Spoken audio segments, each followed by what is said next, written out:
नमस्कार, मैं डॉक्टर सत्यन हेमरजानी, नवजात शिशु विशेषज्ञ DMICC हॉस्पिटल विद्याधर नगर जयपुर में हूँ। आज आपसे डिस्कस करूँगा about winter care of newborn's.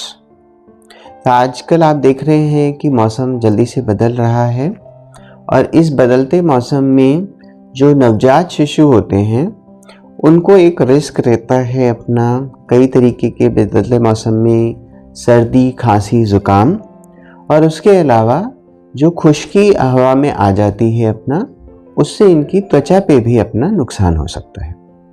तो हमें क्या ऐसे एहतियात लेने हैं ताकि इन बच्चों का ये जो फर्स्ट सर्दी होती है नवजात शिशुओं के लिए, वो उनके लिए सेफ रहे और उसमें इनको ज़्यादा तकलीफ़ें ना हो। इसके बारे में आज हम डिस्कस करेंगे। तो जैसे जैसे ठंड बढ़ती है हम देखते हैं कि बच्चों के लिए ठंड से निपट पाना थोड़ा सा मुश्किल होता है। तो हम लोग जो एडवाइस रखते हैं कि जैसे बच्चों के जो गर्म कपड़े हैं वो उनको मौसम के हिसाब से पहनाए जाएं।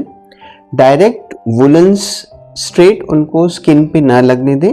एक कॉटन की लेयर हो, उसके ऊपर इनके ऊपर वुलन्स पहनाए जाएं। कितने कपड़े पहनाए जाएं ये डिपेंड करता है आप कहाँ पे रह रहे हैं, कितनी ठंड है। और जनरली इनके लिए यही एडवाइस किया जाता है कि जितने आप कपड़े पहन करके सहज महसूस कर रहे हैं उससे एक लेयर ज़्यादा इनके पास होनी चाहिए। साथ ही हमें इनके हेड, सर का पार्ट, हाथ और पैर इनको कवर रखना बहुत आवश्यक है, क्योंकि इन जगहों से बच्चों को ठंड ज़्यादा लगती है।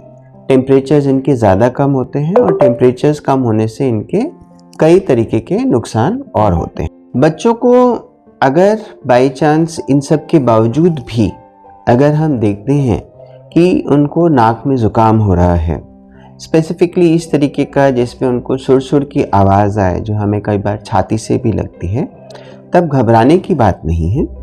इस पे परामर्श लेना अति आवश्यक है आपके लिए, क्योंकि ये कई बार छाती में निमोनिया के भी संकेत होते हैं। पर ज़्यादातर ये बच्चों को नाक में ही अपना कचरा जमता है।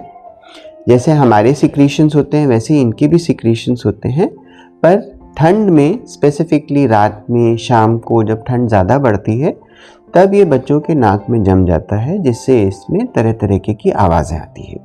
इससे कई बार बच्चे को थोड़ी बहुत खांसी भी होती है, दूध पीने में भी तकलीफ़ होती है। कैसे हम डिटरमाइन कर सकते हैं कि ये सिर्फ नाक में ही है और साथ में निमोनिया नहीं है?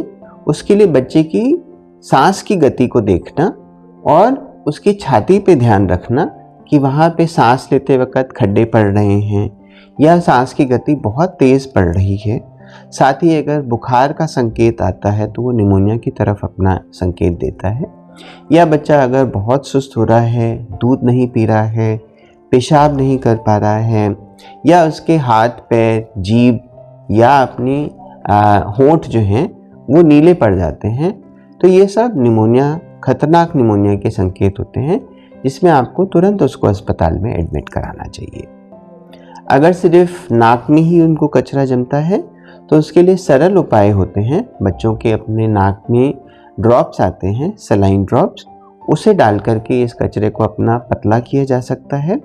और साथ में ही कई नेज़ल एस्पिरेटर से इनके इस सिक्रीशंस को क्लियर किया जा सकता है, जो ये बच्चे खुद अपना करने में असक्षम होते हैं। इसके अलावा इनकी स्किन के ऊपर हमें विशेष ध्यान रखना पड़ता है। स्किन जो है एक इनका बहुत इम्पॉर्टेंट बैरियर है, जिससे अपना इन्फेक्शन भी अपना प्रिवेंट होता है। तो अगर स्किन में ड्राइनेस होने लग गई, उसकी वजह से वहाँ पे अपना बार-बार बच्चा अपना खुजलाने लग गया, तो इस तरीके से बच्चों के स्किन पे भी कई इन्फेक्शंस होने के चांसेस रहते हैं। कई बच्चे जिनके माँ बाप को भी एलर्जी है या उनमें खुद में अपनी एलर्जी की टेंडेंसी है, उनकी बाय बर्थ ही स्किन कई बार ड्राई रहती है, जो ऐसे मौसम में, सर्दियों के मौसम में काफ़ी ज़्यादा ड्राई और डैमेज भी हो सकती है। तो इसको प्रिवेंट करने के लिए सिंपल तरीका होता है। बच्चों को हम जो है इनको हम एडवाइस करते हैं कि नहलाने के बाद अपना, या तो कोई अगर ड्राइनेस के ऊपर डिपेंड करते हुए उनको मॉइस्चराइजिंग क्रीम, लोशन, नहीं तो अगर ड्राइनेस कम है तो सिर्फ नॉर्मल कोकोनट ऑयल से इनको मॉइस्चराइज करके रखा जा सकता है अपना। इस स्किन पे अपना और डैमेज ना हो तो जो सूखे साबुन होते हैं या एडल्ट्स वाले साबुन होते हैं, ड्राई पाउडर्स होते हैं, अपना टैल्कम पाउडर्स वगैरह, उन सब का इस्तेमाल नहीं करना चाहिए। और बहुत ज़्यादा कॉस्मेटिक्स जिसमें अपना परफ्यूम्ड वगैरह हो, साथ में स्मेल हो, वो भी इन बच्चों के लिए अपना नुकसानकारी हो सकता है अपना। साथ ही हमें इनको कपड़ों का भी अपना ध्यान रखना है। जैसे मैंने आपको बताया कि कॉटन के क्लोथ्स जो कि लूज़ हों, बहुत ज़्यादा टाइट नहीं हों, और उसके ऊपर अपना जो मौसम के अनुसार अपने एज अप्रोप्रिएट हम उनको वुलन्स उनको पहना सकते हैं अपना। कोशिश करके ये वुलन्स भी ऐसे ना हों जिनमें रोए रोए हों, जैसे आजकल कई अपने चलते हैं अपना, क्योंकि इसमें अपना डस्ट वगैरह साथ में अपना जम जाता है और ये बच्चों के लिए सांस के लिए नुकसान उत्पन्न कर सकता है। बच्चों को ऐसे मौसम में आप अपने पास में रखें अपना, उनको रज़ाई में लपेट करके रखें, और साथ में जो रूम का टेम्परेचर है वो तकरीबन अगर मेंटेन कर सकते हैं और देख सकते हैं तो 24 से 25 का मेंटेन करके रखना अति आवश्यक है। इसके लिए कई बार आपको हीटर यूज़ करना पड़ सकता है। उसके लिए हम यही एडवाइस करते हैं कि बच्चों को जो ब्लोअर वाले हीटर्स होते हैं, जो गर्म हवा फेंकते हैं, वो न यूज़ करके आप लाइट वाले हीटर्स या ऑयल हीटर्स का उपयोग करें, तो इनकी नाक और इनकी त्वचा की सेहत के लिए ये बेहतर रह सकता है। इसके बावजूद भी अगर बच्चों को काफ़ी प्रॉब्लम होती है तो आजकल कई तरीके के उपकरण उपलब्ध हैं, जैसे ह्यूमिडिफायर्स वगैरह, जो शरीर में और साथ में सांस में इनकी नमी को मदद कर सकते हैं, जिससे बच्चों को ये सांस की दिक्कत और साथ में शरीर पे अपना प्रॉब्लम्स नहीं आए। नवजात शिशुओं के लिए एक चीज़ और इम्पॉर्टेंट है, सर्दियों में उनको रोज़ नहलाने की ज़रूरत नहीं होती है। इनके स्किन के ऊपर खुद नॉर्मल अपने सिक्रीशंस निकलते हैं जो इनकी त्वचा के लिए लाभकारी होते हैं, उनका मॉइस्चर मेंटेन करने के लिए। तो अगर हम इनको रोज़ नहलाते हैं या साबुन वगैरह इस्तेमाल करते हैं तो हम ये मॉइस्चराइज़र जो इनका नेचुरल मॉइस्चराइज़र है उसको हम निकाल रहे हैं। तो इसलिए इनको हफ्ते में 2 बार या मैक्सिमम 3 बार आप नहलाएं। उसके लिए उचित गर्म पानी इस्तेमाल करें, और ये भी जब करें तो एक क्लोज्ड रूम में करें जिसमें सब चीज़ें आप अपनी प्रिपरेशन पहले ही करके रखें।